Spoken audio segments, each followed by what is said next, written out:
1992 की गर्मियों की बात है।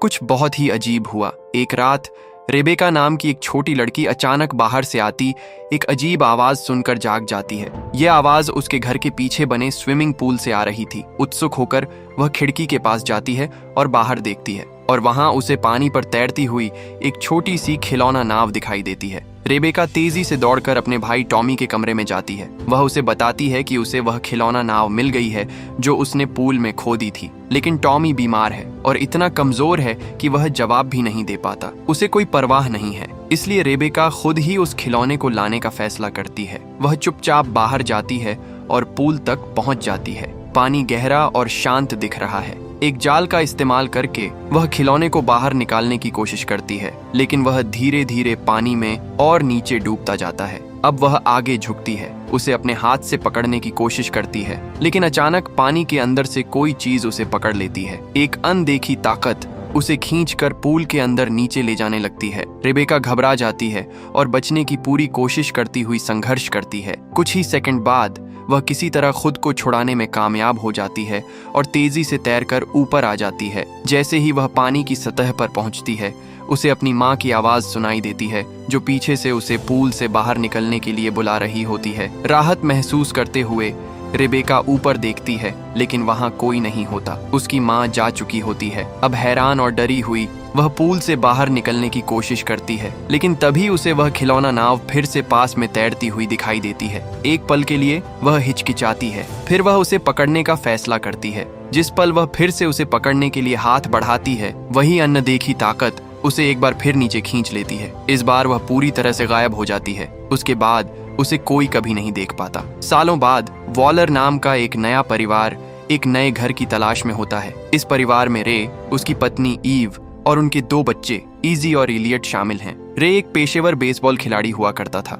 लेकिन एक गंभीर चोट के बाद उसका करियर खत्म हो गया। अब वह बस अपने परिवार के साथ एक शांतिपूर्ण जीवन बिताना चाहता है। वे एक हाउस एजेंट से मिलते हैं जो उन्हें एक अमीर इलाके में एक खूबसूरत घर दिखाता है। घर एकदम सही लगता है, लेकिन वह उनके लिए बहुत महंगा है, इसलिए वे खोजते रहते हैं। कुछ समय बाद उन्हें एक और घर मिलता है। यह वाला बहुत बड़ा और हैरानी की बात है कि सस्ता भी है। एजेंट उन्हें बताता है कि यह घर काफी समय से खाली पड़ा है, लेकिन सब कुछ अभी भी अच्छी हालत में है। बस एक चीज है जो सबसे अलग दिखती है। घर के पिछले हिस्से में एक बड़ा स्विमिंग पूल। परिवार घर के चारों ओर देखने लगता है, लेकिन राय की दिलचस्पी पूल में ज्यादा है। वह एक बड़े तिरपाल से ढका हुआ है। उत्सुक होकर राय पास जाता है और उसे और करीब से देखता है। जैसे ही वह चारों ओर देखता है, उसे कुछ अजीब सा नजर आता है। पूल के पास पड़ी एक पुरानी बेसबॉल। वह उसे उठा लेता है, मानो वह उसे उसके अतीत की याद दिला रही हो, लेकिन अचानक वह फिसल जाता है और सीधे तिरपाल पर गिर पड़ता है। अपनी सेहत की समस्या की वजह से राय ठीक से चल फिर नहीं पाता और अब तिरपाल पानी में डूबने लगता है और उसे भी अपने साथ खींचने लगता है। वह बाहर निकलने के लिए जोर लगाता है, लेकिन ऐसा लगता है कि तिरपाल उसे पानी के नीचे फंसा रहा है। एक पल के लिए हालात बहुत बुरे लगने लगते हैं, लेकिन किसी तरह बहुत कोशिशों के बाद राय खुद को ऊपर खींचने में और पूल से बाहर निकलने में कामयाब हो जाता है। उसका परिवार घबराया हुआ और डरा हुआ उसकी ओर दौड़ता है। इस घटना के बाद वे फैसला करते हैं कि शायद यह घर लेना अच्छा विचार नहीं है। अगले दिन ईव राय को एक दूसरे डॉक्टर के पास ले जाती है, लेकिन इस बार खबर और भी बुरी होती है। डॉक्टर उन्हें बताता है कि राय की हालत अब सिर्फ एक चोट नहीं रही, ये कुछ ज्यादा ही गंभीर बीमारी में बदल गई है, मल्टीपल स्क्लेरोसिस। इसका मतलब है कि राय अब कभी भी बेसबॉल नहीं खेल पाएगा। उसका करियर खत्म हो चुका है। अब वह सिर्फ हल्की फुल्की कसरत ही कर सकता है और इसके लिए सबसे अच्छे विकल्पों में से एक है तैराकी। यह सुनकर राय सोचने लगता है। फिर वह एक हैरान करने वाला सुझाव देता है। क्या हो अगर वे सच में पूल वाला वह घर खरीद लें? उसे लगता है कि पूल से उसे बेहतर महसूस करने में मदद मिल सकती है, शायद वह थोड़ा ठीक भी हो जाए। ईव इस बारे में सोचती है और आखिरकार मान जाती है। कुछ दिनों बाद वॉलर परिवार उस घर में रहने आ जाता है। वे हर चीज की सफाई और मरम्मत का काम शुरू कर देते हैं। अब पूल की सफाई का समय आता है। इलियट को नाली से गंदगी निकालने का काम सौंपा जाता है। वह कुछ बाहर निकालने के लिए अंदर हाथ डालता है, लेकिन अचानक उसका हाथ बुरी तरह कट जाता है। वह तेजी से अपना हाथ पीछे खींच लेता है और शुक्र है कि वह ठीक रहता है, लेकिन ठीक उसके बाद नाली से काला गंदा पानी रिसने लगता है। हर कोई डर जाता है। इस पूल के बारे में कुछ तो ऐसा है जो ठीक नहीं लगता। बाद में वह जोड़ा पूल साफ करने वालों की एक टीम को बुलाता है। टीम का लीडर सब कुछ जांचता है और उन्हें एक चौंकाने वाली बात बताता है। उसके अनुसार यह कोई सामान्य पूल नहीं है, यह प्राकृतिक है। इसका पानी जमीन के नीचे के किसी स्रोत से आता है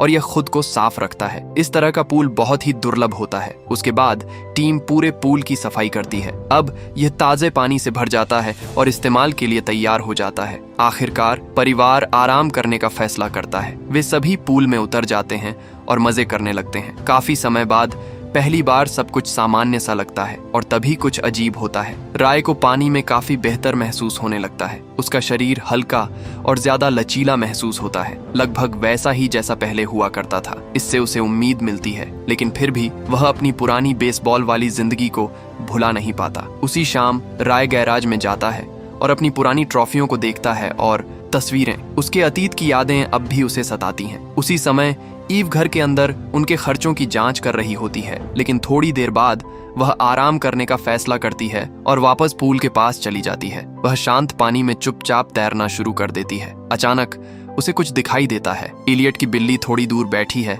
और पूल को घूर रही है, लेकिन बिल्ली डरी हुई लग रही है, जैसे वह कुछ देख रही हो। ईव इसे नजरअंदाज करती है और तैरती रहती है। फिर उसे कोई पूल के पास खड़ा दिखाई देता है। ऐसा लगता है कि वह रे है, जिसके हाथ में उसकी छड़ी है। ईव चौंक जाती है, लेकिन जब वह दोबारा देखती है तो वहाँ कोई नहीं होता। अब चीजें और भी अजीब होने लगती हैं। पूल के आसपास की लाइटें टिमटिमाने लगती हैं और धीरे धीरे बुझ जाती हैं। असहज महसूस करते हुए ईव जल्दी से पूल से बाहर निकलती है और वापस घर के अंदर चली जाती है। वह बेडरूम में जाती है और रे से पूछती है, क्या तुम अभी अभी बाहर पूल के पास थे? लेकिन रे शांति से कहता है कि वह तो पूरे समय सो रहा था। अब ईव उलझन में पड़ जाती है, लेकिन वह इसे नजरअंदाज करने का फैसला करती है और सोने चली जाती है। लेकिन रात अभी खत्म नहीं हुई है। बाहर इलियट की बिल्ली अभी भी पूल के पास है। वह धीरे धीरे ट्रैम्पोलिन पर चढ़ती है और लेट जाती है। फिर उसे पानी में कुछ तैरता हुआ दिखाई देता है, एक छोटी सी खिलौना नाव, ठीक वैसी ही नाव जैसी रेबेका ने सालों पहले देखी थी। और अब हमें एक चौंकाने वाली बात पता चलती है। यह वही घर है जहां से रेबेका गायब हो गई थी।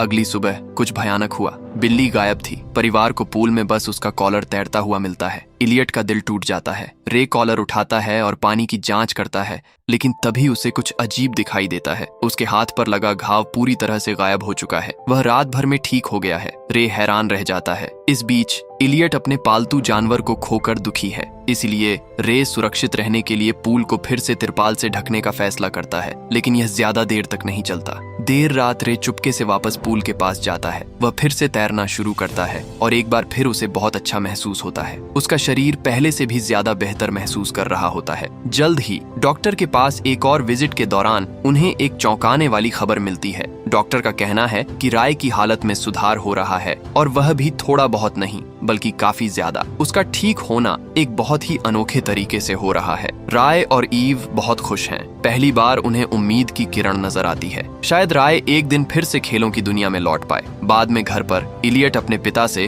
उसके साथ स्विमिंग करने के लिए कहता है। राय मान जाता है। वह एक छोटा सा खेल खेलने का सुझाव देता है, पूल में सिक्के ढूंढना। लेकिन सबसे पहले राय थोड़ा व्यायाम करने चला जाता है, इसलिए इलियट अकेले ही अपने खिलौने के साथ पूल में उतर जाता है। जैसे ही वह पानी के अंदर गोता लगाता है, अचानक एक सिक्का पूल में गिरता है। इलियट को लगता है कि उसके पिता ने उसे फेंका है, लेकिन जब वह चारों ओर देखता है तो वहाँ कोई नहीं होता। फिर भी वह उसे उठाने के लिए आगे बढ़ता है। फिर एक और सिक्का गिरता है और फिर एक और। ऐसा लगता है जैसे कोई चीज उसे धीरे धीरे पूल के गहरे हिस्से की ओर खींच रही हो। एक सिक्का नाली में गिर जाता है। जैसे ही इलियट उसे उठाता है, उसे एक आवाज सुनाई देती है, एक लड़की की आवाज। वह तेजी से ऊपर आता है और चारों ओर देखता है, लेकिन फिर से वहाँ कोई नहीं होता। अब वह डर जाता है। उसे लगता है कि शायद उसकी बहन उसके साथ कोई मजाक कर रही है, लेकिन तभी वह आवाज उसे फिर से पुकारी है। इस बार पूल के अंदर से, पूल की किसी अंधेरी दरार या छेद में से वह आवाज रेबेका की होती है। वही लड़की जो सालों पहले लापता हो गई थी। वह इलियट से मदद मांगती है। वह कहती है कि अगर वह उसकी माँ को ढूंढने में उसकी मदद करेगा तो वह उसका खोया हुआ खिलौना उसे वापस दे देगी। इलियट धीरे धीरे उस छेद की ओर बढ़ता है। उसे अपना खिलौना अंदर दिखाई देता है। वह उसे बाहर खींचने की कोशिश करता है,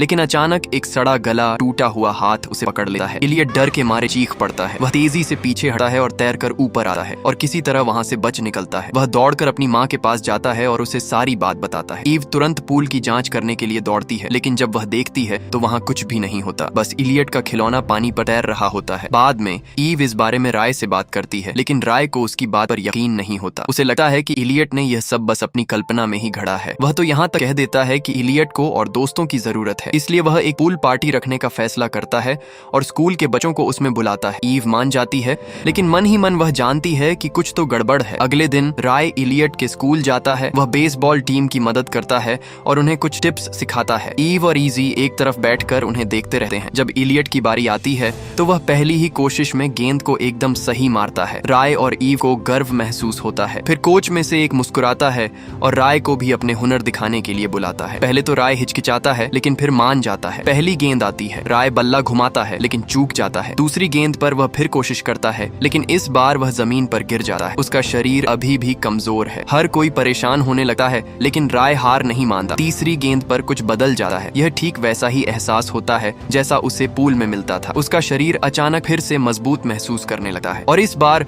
राय जोर से बल्ला घुमाता है और एक जबरदस्त होम रन मारता है। गेंद मैदान के पार बहुत दूर तक उड़ती हुई चली जाती है। हर कोई हैरान रह जाता है। टीम दौड़कर उसके पास आती है, खुशी से चिल्लाती है और जश्न मनाती है। लेकिन इलियट और इजी वे मुस्कुरा नहीं रहे हैं। वे उलझन में हैं, क्योंकि वे जानते हैं कि कुछ तो असामान्य है। उसी दिन बाद में राय और ईव एक रोमांटिक डिनर के लिए बाहर जाने का फैसला करते हैं। वे इजी को घर पर ही छोड़ जाते हैं ताकि वह इलियट का ख्याल रख सके। जैसे ही उनके माता पिता जाते हैं, इजी अपनी एक सहेली को घर बुला लेती है। वे दोनों पूल में कुछ मौज मस्ती करने का फैसला करते हैं। वे मार्को पोलो खेलना शुरू करते हैं। अब इजी की बारी है अपनी सहेली को ढूंढने की। वह अपनी आंखें बंद कर लेती है, हाँ, और वह पानी में ढूंढना शुरू कर देती है। लेकिन उसकी दोस्त चुपके से पूल से बाहर निकल जाती है ताकि उसे प्रैंक कर सके। उसी समय पूल की लाइटें टिमटिमाने लगती हैं, फिर धीरे धीरे वे बुझ जाती हैं। इजी के पीछे सब कुछ अंधेरा हो जाता है। कोई उसे देख रहा है। पानी के अंदर एक काली डरावनी आकृति, लेकिन इजी को लगता है कि यह उसकी दोस्त है, इसलिए वह उसे पकड़ने के लिए नीचे गोता लगाती है। लेकिन इसके बजाय उसका सामना एक भयानक जीव से होता है। इससे पहले कि वह कोई प्रतिक्रिया दे पाती, वह जीव उसका पैर पकड़ लेता है और उसे नीचे खींच लेता है। इजी घबरा जाती है और बचने के लिए संघर्ष करती है। किस्मत से वह किसी तरह खुद को छुड़ा लेती है और तेजी से तैरकर ऊपर आ जाती है। वह तेजी से सांस लेती हुई सतह पर पहुंचती है। उसकी दोस्त वहां हैरान परेशान खड़ी है। इजी डर के मारे पूल से बाहर भाग आती है। वह उसे बताती है कि किसी ने उसका पैर पकड़ा था,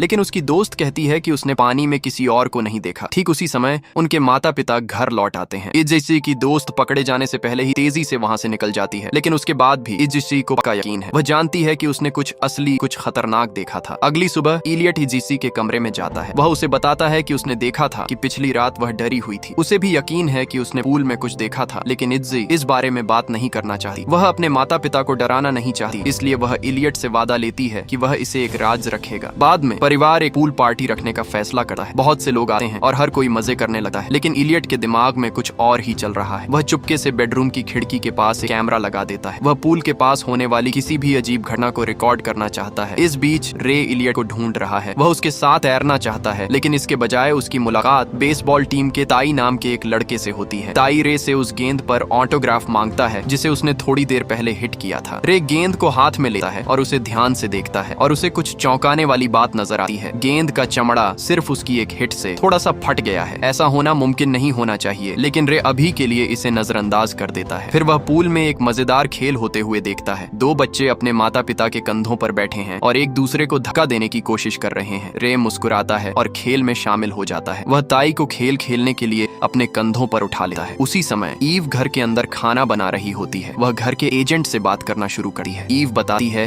कि हाल ही में इलियट पूल में डर गया था। वह उन अजीब चीजों के बारे में भी बात करती है जो उसने देखी थी, जैसे कि लाइटों का अपने आप बंद हो जाना, लेकिन एजेंट जल्दी से बात बदल देता है। पर ईव समझ जाती है कि वह कुछ छिपा रही है, इसीलिए वह उसे सच बताने के लिए जोर देती है। आखिरकार एजेंट मान जाती है। वह बताती है कि इस घर में पहले एक परिवार रहता था और उनकी छोटी बेटी रेबेका पूल में गायब हो गई थी। उसके बाद कोई भी यह घर खरीदना नहीं चाहता था। लोगों का मानना था कि यह घर भूतिया है, लेकिन एजेंट जल्दी से कह देती है कि यह सब बस अंधविश्वास है। वह पहले उन्हें डराना नहीं चाहती थी, लेकिन बहुत जल्द उन्हें एहसास होता है कि यह सिर्फ एक कहानी नहीं है, यह सच है। पूल पार्टी के दौरान जब हर कोई मजे करने में व्यस्त होता है तो कुछ भयानक घटित होता है। वह अंधेरी शक्ति फिर से प्रकट होती है। इस बार वह नाली से काले धुएं के रूप में बाहर आती है। धीरे धीरे वह पानी में से गुजरती है और रे के शरीर में प्रवेश कर जाती है। रे अचानक अपना नियंत्रण खो देता है। ऐसा लगता है जैसे अब कोई और उसे नियंत्रित कर रहा है। वह पूल में पीछे की ओर चलना शुरू कर देता है। देता है। ताई अभी भी उसके कंधों पर बैठा है और धीरे धीरे पानी के नीचे चला जाता है। ताई डूबने लगता है। वह खुद को छुड़ाने के लिए संघर्ष करता है, लेकिन रे ने उसे कस कर पकड़ रखा है। आसपास कोई भी यह नहीं देख पाता कि क्या हो रहा है, लेकिन इलियट छिपे हुए कैमरे से सब कुछ देख लेता है। वह घबरा जाता है और अपनी माँ को बुलाने के लिए दौड़ता है। इससे पहले कि ईव कोई प्रतिक्रिया दे पाती, ताई के माता पिता भांप जाते हैं कि कुछ गड़बड़ है। वे तेजी से पूल में कूदते हैं और उसे ठीक समय पर बाहर खींच लेते हैं। ताई बच जाता है, लेकिन उसके पैरों में बुरी तरह चोट लग जाती है। उसी समय रे पानी में बेहोश पाया जाता है। उसका परिवार जल्दी से उसे बाहर खींच लेता है। हर कोई हैरान है, किसी को समझ नहीं आ रहा कि अभी अभी क्या हुआ। बाद में पुलिस जांच करने आती है, लेकिन ईव ताई के माता पिता से गुजारिश करती है कि वे केस दर्ज न करें। वे मान जाते हैं, लेकिन वे राय को चेतावनी देते हैं कि वह उनके बेटे से दूर रहे और टीम से भी दूर रहे। इस घटना के बाद ईव पक्का मान चुकी है, वह पूल खतरनाक है, वह सामान्य नहीं है। बिना समय बर्बाद किए वह उनका सामान पैक करना शुरू कर देती है। वह तुरंत घर छोड़ना चाहती है, लेकिन राय मना कर देता है। वह कहता है कि यहाँ रहना उसके साथ हुई सबसे अच्छी चीज है, क्योंकि वह पुल उसे ठीक कर रहा है। वह यहाँ से जाना नहीं चाहता। ईव किसी तरह उसे मनाकर गाड़ी में बिठा लेती है। वे गाड़ी चलाकर वहाँ से निकलने लगते हैं, लेकिन अचानक राय को बहुत ज्यादा तबीयत खराब महसूस होने लगती है। उसे ऐसा लगता है जैसे वह पानी के बाहर होने पर भी डूब रहा हो। वह ठीक से सांस भी नहीं ले पा रहा है। परिवार के पास अब कोई और चारा नहीं बचता। वे गाड़ी मोड़कर वापस घर लौट आते हैं। ईव अब बहुत ज्यादा डर गई है। उसे एहसास हो जाता है कि पूल के अंदर जो भी चीज है उसका राय पर पूरा कब्जा हो चुका है। अब ईव ने सच का पता लगाने का फैसला किया। वह उस घर के बारे में रिसर्च करना शुरू करती है और उसे जो पता चलता है वह बेहद चौंकाने वाला होता है। उस पुल में लोगों के लापता होने के कई मामले पहले भी सामने आ चुके हैं और ज्यादा जानकारी हासिल करने के लिए वह मिसेज समर्स से मिलने जाती है, जो उस घर की पिछली मालकिन और रेबेका की माँ भी है। ईव उन्हें वह सब कुछ बताती है जो कुछ भी हो रहा है और उनसे पूछती है कि आखिर रेबेका के साथ असल में क्या हुआ था। शुरू में मिसेज समर्स वह बात करने से मना कर देती है, लेकिन फिर आखिरकार वह खुल जाती है। वह ईव को एक पुरानी किंवदंती के बारे में बताती है, एक छिपे हुए मन्नत मांगने वाले फव्वारे के बारे में, जिसका नाम दामी है। कहानी के अनुसार यह फव्वारा कोई भी मन्नत पूरी कर सकता है, लेकिन इसमें एक पेंच है। हर मन्नत की एक कीमत होती है, बदले में एक जान, और किसी तरह उस तालाब का पानी उस फव्वारे से जुड़ा हुआ है। इसीलिए वह सत्ता एंटिटी वहाँ रहती है। वह मन्नतें पूरी करती है, लेकिन बदले में जान ले लेती है। फिर मिसेज समर्स एक खौफनाक बात बताती है। जिस रात रेबेका गायब हुई थी वह खुद में नहीं थी। उस सत्ता ने उस पर कब्जा कर लिया था। अपने मन की गहराइयों में वह चाहती थी कि उसका बीमार बच्चा ठीक हो जाए, लेकिन इसकी कीमत उसकी दूसरी बेटी की जान थी। ईव हैरान रह जाती है। उसे सच्चाई का एहसास होता है। रेबेका की बलि किसी और को बचाने के लिए दी गई थी। अब ईव सब कुछ समझ जाती है। वह तालाब मुफ्त में ठीक नहीं करता, वह बदले में कुछ लेता है। आंखों में डर लिए वह मिसेज समर्स से एक आखिरी सवाल पूछती है, मैं अपने परिवार के साथ ऐसा होने से कैसे रोकूं? लेकिन इससे पहले कि मिसेज समर्स जवाब दे पाती, कुछ अजीब होता है। वह अचानक बीमार महसूस करने लगती है, ठीक वैसे ही जैसे थोड़ी देर पहले राय को हुआ था। ऐसा लगता है जैसे वह खड़े खड़े ही डूब रही हो। ईव उनकी मदद करने की कोशिश करती है, लेकिन फिर मिसेज समर्स के शरीर पर उस सत्ता का कब्जा हो जाता है। उनकी आंखों, उनकी नाक, उनके मुंह से काला पानी निकलने लगता है। ये बहुत डरावना है। होश खोने से पहले वह एक आखिरी बात कहती है, वह फव्वारा अपनी कीमत लेगा और ये कभी नहीं रुकेगा। ये सिलसिला हमेशा दोहराता रहेगा। ईव बहुत डर जाती है। वह तेजी से बाहर भागती है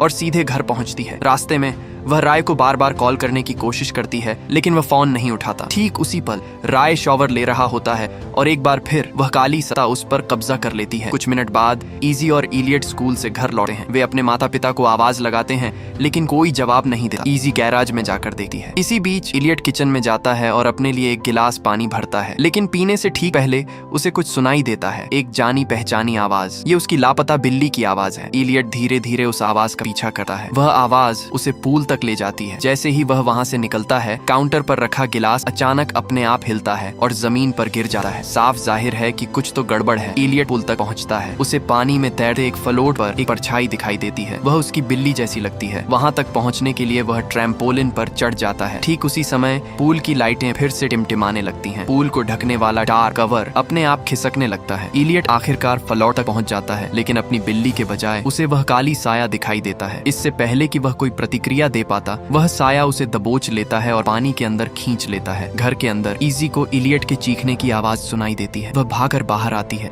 लेकिन तब तक टार्प ने पूल को पूरी तरह से ढक लिया होता है। वह उसे खोलने की कोशिश करती है, लेकिन खोल नहीं पाती। ठीक उसी समय ईव वहां पहुंच जाती है। वह इजी की मदद के लिए तेजी से आगे बढ़ती है, लेकिन दोनों मिलकर भी उस टार्प को हटा नहीं पाते। इसलिए ईव एक तुरंत फैसला लेती है, अपने बेटे को बचाने वह सीधे पूल में छलांग लगा देती है। ठीक उसी समय इजी मदद के लिए किसी को बुलाने किचन की ओर भागती है, लेकिन लेकिन टूटे हुए कांच पर उसका पैर फिसल जाता है और उसके हाथ में गहरा कट लग जाता है। पूल में वापस ईव हर जगह इलियट को ढूंढती है, लेकिन वह कहीं भी दिखाई नहीं देता। तभी उसकी नजर एक अजीब चीज पर पड़ती है। ड्रेन निकास के पास एक काला धब्बा जो किसी छिपे हुए रास्ते जैसा लगता है। ईव गहरी सांस लेती है। वह खुद को एक हौज पाइप से बांधती है और उस काले छेद में गोता लगा देती है, लेकिन उसे जरा भी अंदाजा नहीं होता कि अब इजी भी खतरे में है। घर के अंदर राय दिखाई देता है, लेकिन अब वह पहले जैसा राय नहीं रहा। उस पर पूरी तरह से किसी साए का कब्जा हो चुका है। वह इजी पर हमला करता है और उसे जमीन पर पटक देता है। फिर वह कुछ बेहद डरावनी बात कहता है। इलियट को बलि के लिए चुन लिया गया है। इजी इस बात को मानने से साफ इनकार कर देती है। वह भागकर गैराज में जाकर छिप जाती है। राय धीरे धीरे उसका पीछा करता है। इस बीच पूल के काफी अंदर ईव एक अंधेरी सुरंग से गुजरती है और आखिरकार उसे इलियट पानी में बेहोश तैरता हुआ मिलता है। वह जल्दी से उसे पकड़ लेती है और उसे वापस होश में लाने की कोशिश करती है, लेकिन जैसे ही वह ऊपर की ओर तैरती है, कोई चीज उसका रास्ता रोक लेती है। आत्माएं, पानी के अंदर फंसी हुई दर्जनों आत्माएं, वे उसे भागने से रोकने की कोशिश करती हैं। ईव संघर्ष करती है, लेकिन किसी तरह खुद को आजाद कराने में कामयाब हो जाती है। हालांकि अब वह रास्ता भटक गई है। चारों ओर अंधेरा ही अंधेरा है। उसे बाहर निकलने का कोई रास्ता नहीं मिल रहा। और ठीक तभी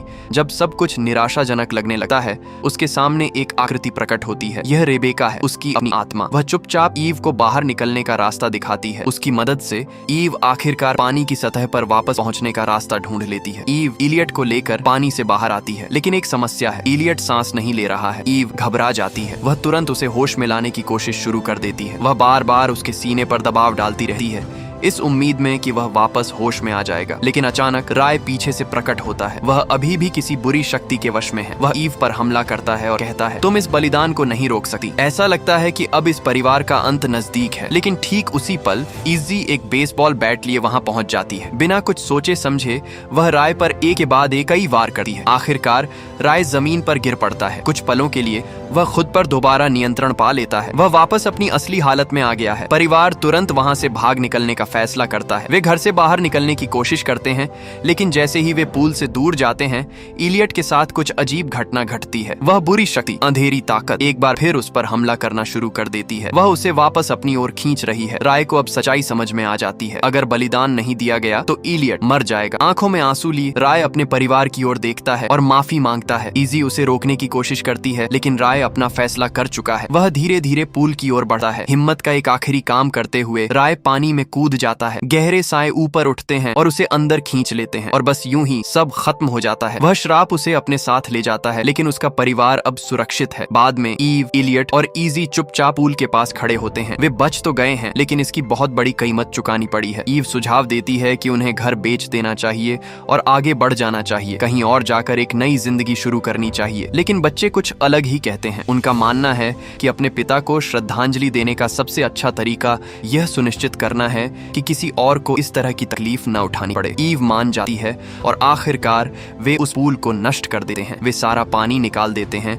और उसे पूरी तरह से मिट्टी से ढक देते हैं। उस श्रापित फव्वारे से जुड़ाव हमेशा के लिए टूट जाता है और वह बुराई शांत हो जाती है। वॉलर परिवार अपनी जिंदगी में आगे बढ़ जाता है, लेकिन वे उस पूल में जो कुछ भी हुआ उसे कभी नहीं भूल पाएंगे। तो आपको यह फिल्म कैसी लगी मुझे कमेंट्स में जरूर बताइएगा, और अगर आपको यह रिकैप पसंद आया हो तो लाइक करना और ज्यादा वीडियोस के लिए सब्सक्राइब करना मत भूलिएगा। मिलते हैं अगले वीडियो में।